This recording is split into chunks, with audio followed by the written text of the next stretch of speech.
In the modern high-compression engine, modern gasoline gives the greater performance required today. This model shows how just the right amount of fluid containing tetraethyl lead and dye is added to the gasoline. Picture this. One person, a truly brilliant mind, totally driven to solve humanity's biggest headaches.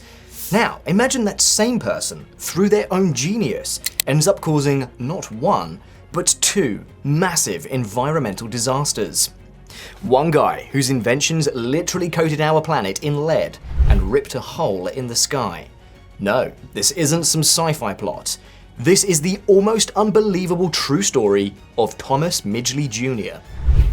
You know, when you look back through the history of science and invention, few names carry a legacy as complicated and, let's be honest, as devastating as Thomas Midgley Jr. He was a celebrated chemist and engineer, seen as a visionary in his day, praised for breakthroughs that everyone thought would revolutionize modern life. And they did. But those revolutions came with a cost so huge, we're still footing the bill. His goal? To make the world better, to crack through tough technological nuts. Instead, his two most famous creations ended up causing planetary scale harm. Think widespread lead poisoning and shredding the Earth's ozone layer. This is the wild story of how a man with over 100 patents accidentally and almost unbelievably changed the world for the worse, twice. Our story kicks off in the early 20th century. The automotive age was just getting started, and things were buzzing. Cars were changing society fast, but they had this really annoying, really damaging problem: engine knock. It was this violent, rattling combustion happening inside the engine cylinders that sucked power, wasted fuel, and could even wreck the engine. The car industry was desperate for a fix. Enter Thomas Midgley Jr., a talented mechanical engineer working for the famous inventor Charles Kettering at General Motors. Starting in 1916, Midgley's job was to make that knock go away. He tackled the problem with intense dedication, testing one compound after another. For 5 long years, he and his team tried countless things, hunting for that magic ingredient that would quiet down these new machines.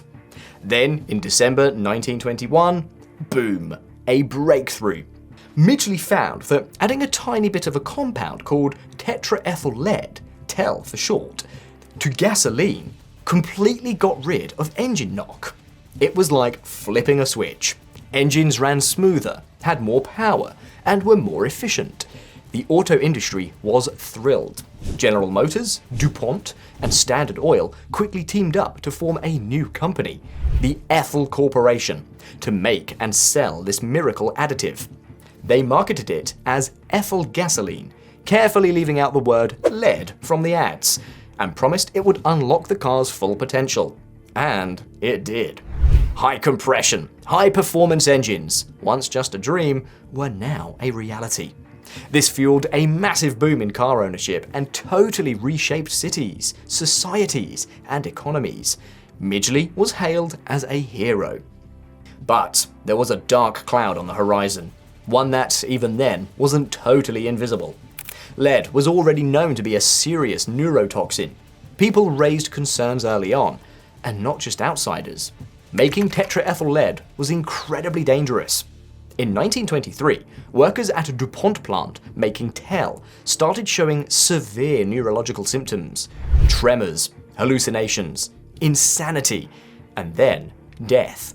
In 1924, a horrific episode at a Standard Oil refinery in Bayway, New Jersey, saw dozens of workers poisoned. 5 of them died in agonizing delirium. The press actually called the facility the Looney Gas Building. Even Midgley himself wasn't spared. In 1929, he had to take a long break to recover from lead poisoning after handling the stuff so much. To try and calm public fears, and maybe his own, Midgley famously held a press conference where he poured TEL over his hands and breathed in its fumes, claiming he could do it daily without any problems. He knew that wasn't true. He'd been seriously affected. Despite these awful incidents and what they knew about lead's toxicity, The industry, including Midgley's Ethel Corporation, fiercely defended its product. They launched PR campaigns, buried negative research, and pushed the economic benefits and performance gains, all while brushing off the huge health risks. For decades, cars all over the world spewed lead into the air. An estimated 7 million tons of lead were released in the United States alone. This lead didn't just disappear, it settled in the soil, contaminated water, and most tragically, got into the bodies and developing brains of millions of kids. This led to lower IQs, behavioral issues, and a whole bunch of other serious health problems. The global impact of leaded gasoline, a product of Midgley's genius, was catastrophic. The phase-out of leaded gasoline didn't really kick off in the US until the 1970s, and wasn't completely until 1984, decades after the dangers were crystal clear. One global disaster, unknowingly unleashed. But Midgley wasn't finished. Thomas Midgley Jr. turned his sharp mind to another big problem of the time: refrigeration. Early refrigerators and air conditioners were often pretty dangerous. They used coolants like ammonia, sulfur dioxide, or methyl chloride, stuff that was toxic, flammable, or even explosive. A leak could, and often did, lead to terrible accidents, sometimes fatal ones. The world needed a safer option if refrigerators were ever going to be in every home. In 1928, and now working for Frigidaire, a part of General Motors, Midgley was once again tasked with finding a solution. And again, with amazing speed and chemical smarts, he nailed it. Within days of starting, he and his team pinpointed a promising group of compounds, chlorofluorocarbons, or CFCs. They cooked up dichloro-difluoromethane, which they branded Freon 12. Freon seemed like a miracle. It was incredibly stable, non-toxic, non-flammable, didn't smell, and was cheap to make. To show how safe it was, Midgley famously did a demo at an American Chemical Society meeting in 1930. He took a big gulp of Freon, then slowly breathed it out over a lit candle, putting out the flame. The message was loud and clear. This new refrigerant was totally harmless. And just like that, Freon and other CFCs quickly became the world standard. They didn't just revolutionize refrigeration and air conditioning in homes, cars, and businesses. They were also used as propellants in aerosol sprays, in foam insulation, and as industrial solvents. Modern life, with its cold drinks, preserved food, and comfy indoor temperatures, owes a big thank you to Midgley's invention. It seemed he'd done it again, solved a major tech problem with a brilliant, seemingly harmless invention. He got plenty of awards, including the prestigious Perkin Medal in 1937 for his work on both leaded gas and CFCs. But the very thing that made Freon so great, its extreme stability, would turn out to be its hidden downfall. Because CFCs were so inert, they didn't break down in the lower atmosphere. Instead, over decades, they just floated upwards, eventually reaching the stratosphere. And there, high above the Earth, something critical started happening.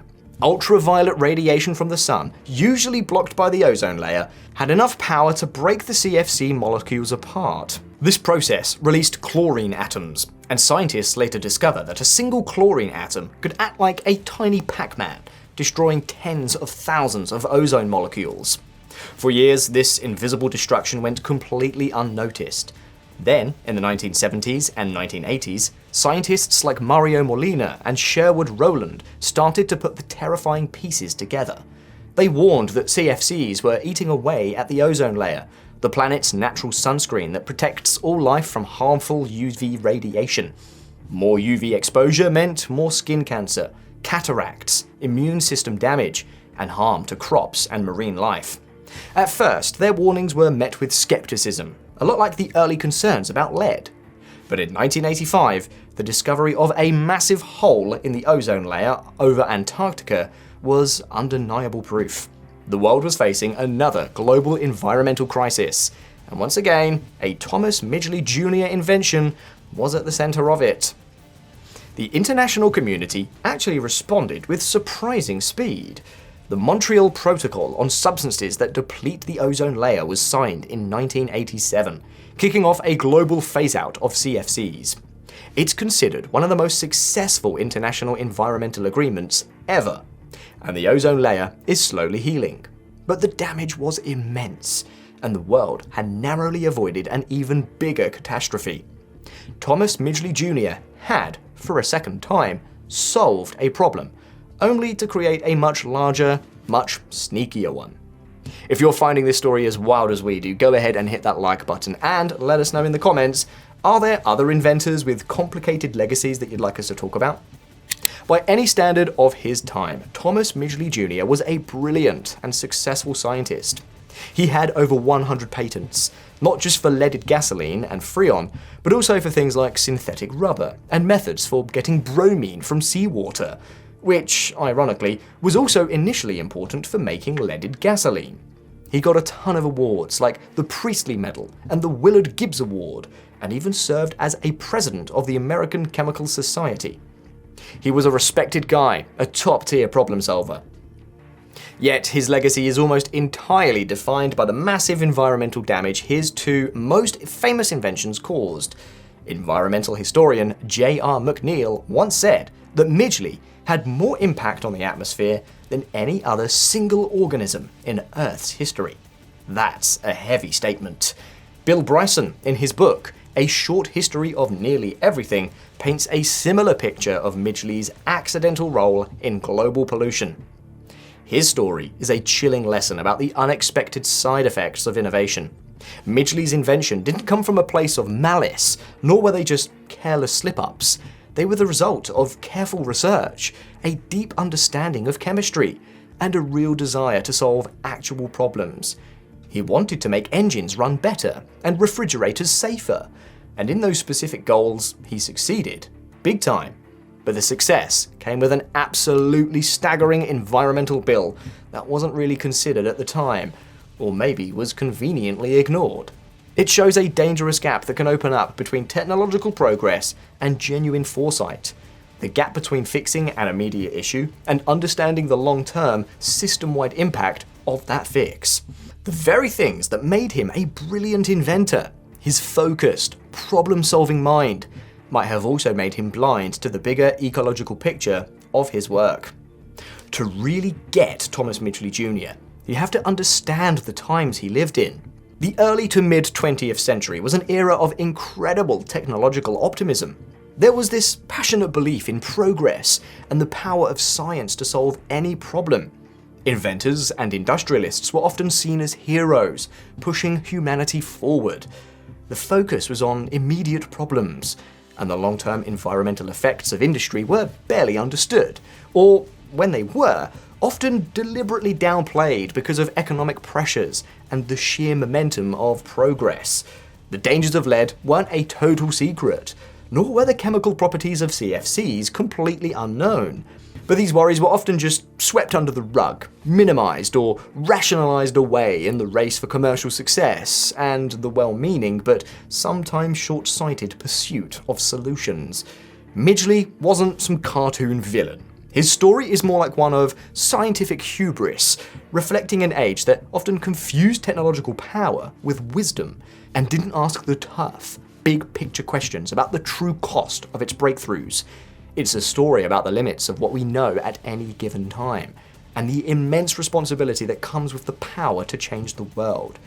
Tragically, Midgley's own end was also touched by his inventive nature, though in a much more personal way. In 1940, at 51, he got polio, which left him severely disabled. Ever the inventor, he designed a complex system of ropes and pulleys to help lift himself out of bed. In a final, grim twist of irony, on November 2nd, 1944, he got tangled in his own device and died of strangulation. While some say it was an accident, the possibility of suicide has also been mentioned, adding another layer of tragedy to his complicated life. He was killed by one of his own inventions. A pretty stark end for a man whose bigger inventions had such far-reaching, unintended consequences. Thomas Midgley Jr. set out to fix things. He wanted to make car engines run better and refrigeration safer. And on those specific points, he hit the bullseye. But in doing so, he gave the world lead-poisoned air and a seriously damaged ozone layer, accidentally becoming one of the most environmentally impactful people in history. His life's work is a massive reminder of the double-edged sword that is human ingenuity. His brilliant mind came up with solutions that, for a while, looked like triumphs, yet they were hiding devastating long-term effects. The story of Thomas Midgley Jr. isn't just some old history lesson about a couple of huge mistakes. It's an ongoing, urgent warning. A warning that innovation without a serious dose of humility and a deep consideration of the widest possible impacts can be a truly dangerous thing. It highlights why we absolutely need foresight, caution, and a much more complete understanding of our relationship with the planet, especially as we keep looking for tech solutions to today's challenges. He changed the world twice, and the world is still dealing with the fallout. So, what do you think about Midgley's story? Subscribe for more deep dives into the fascinating and often complex history of science and invention. And hey, check out this other video over here. We think you'll find it just as compelling. I've been Josh, and this is The Villainous Vault.